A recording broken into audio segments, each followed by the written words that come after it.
అందరికీ నమస్కారం. మన ఆరోగ్యం బాగున్నా బాగోకపోయినా వాళ్ళ పగ ముఖ్యం కాబట్టి వాళ్ళ అందులో భాగంగా అదే దినచర్య ఇలా కొనసాగిస్తామన్నారు. నేను ఒకటే చెప్పదలుచుకున్నా, పైన దేవుడు ఉన్నాడు, అన్నీ ఆయన చూస్తూ ఉన్నాడు. నాకున్న ఏకైక కోరిక మొదట చెప్పాను, ఇప్పుడు చెప్తా ఉన్నాను, మరణం వరకు జగనన్నతో ఉండాలనేది నా కాన్సెప్ట్. ఆయన మంచిగా చనిపోవాలని మాత్రమే కోరుకుంటా ఉన్నాను. ఎవరెన్ని కష్టాలు పెట్టినా, ఎవరెన్ని బాధలు పెట్టినా. మా మాజీ పార్లమెంటు సభ్యులు వైఎస్ఆర్ కాంగ్రెస్ పార్టీ నాయకులు అయినటువంటి నందిగం సురేష్ గారు 42 రోజుల తరువాత గుంటూరు కారాగారం నుంచి బెయిల్ మీద విడుదల కావడం జరిగింది. ఇంతకు ముందు కూడా సుమారుగా 145 రోజుల పాటు ఇంతకు ముందు కూడా ఇదే కారాగారంలో ఉండటం జరిగింది. తెలుగుదేశం పార్టీ అధికారంలోకి వచ్చిన తర్వాత తెలుగుదేశం పార్టీ ఇప్పటికీ పరిపాలన చేసి 12 మాసాలైతే సుమారుగా సగకాలం మా నందిగం సురేష్ గారు జైల్లోనే గడపవలసినటువంటి పరిస్థితి ఏర్పడింది. నిజంగా తప్పు చేసి జైల్లో గడపాల్సిన పరిస్థితి వస్తే పెద్దగా బాధపడవలసిన అవసరం లేదు. కానీ కేవలం రాజకీయ కక్షతో, ఫాల్స్ కేసెస్తో మరి నందిగం సురేష్ గారి మీద కక్ష గట్టి జైల్లో పెట్టేటటువంటి కార్యక్రమం చంద్రబాబు నాయుడు గారు, లోకేష్ గారు చేస్తున్నారనేది మా అభియోగం. చంద్రబాబు నాయుడు గారి సుపరిపాలనకు తొలి అడుగంట.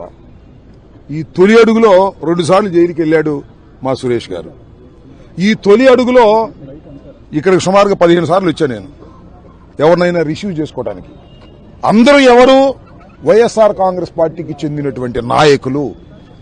ఫాల్స్ కేసెస్ పెట్టి కారాగారంలో బంధించి భయపెట్టాలనేటువంటి ప్రయత్నం చంద్రబాబు నాయుడు గారి సుపరిపాలనలో జరుగుతున్నది. ఎప్పుడు లేదు ఇది.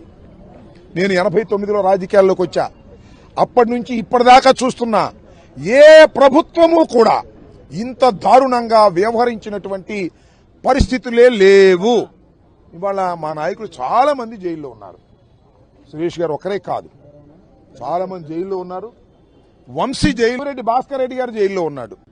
అనేక మంది జైల్లో ఉన్నారు. పిన్నెల రామకృష్ణారెడ్డి గారిని మళ్ళా నందిగం సురేష్ లాగా రెండోసారి లోపల పెట్టాలని చేస్తున్నారు. ఎన్నాళ్ళు అడ్డు పెడతారే?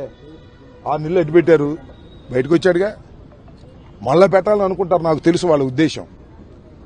ఎన్నాళ్లు పెట్టినా ఒకటి మాత్రం గుర్తుంచుకోమని ఈ తెలుగుదేశం ప్రభుత్వాన్ని, కూటమి ప్రభుత్వాన్ని, లోకేష్ ని, చంద్రబాబు నాయుడు గారికి సవినయంగా చెప్పదలుచుకున్నా, మీరు జైల్లో పెడితే భయపడి పారిపోయేటటువంటి రాజకీయ పార్టీ కాదు వైఎస్ఆర్ కాంగ్రెస్ పార్టీ అని చెప్పదలుచుకున్నా.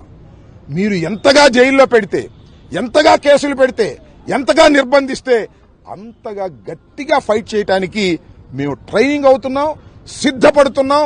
ఇప్పటికైనా బుద్ధి తెచ్చుకొని పోలీసుల్ని ప్రయోగించి మమ్మల్ని అణచాలనేటువంటి ప్రయత్నాన్ని విరమించుకుంటే మంచిది.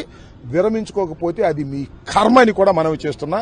ఒకటే చెప్పదలుచుకున్నా, చంద్రబాబు నాయుడు గారి సుపరిపాలనకు మొదటి అడుగులో మమ్మల్ని అందరినీ తొక్కేయాలనుకుంటున్నారు.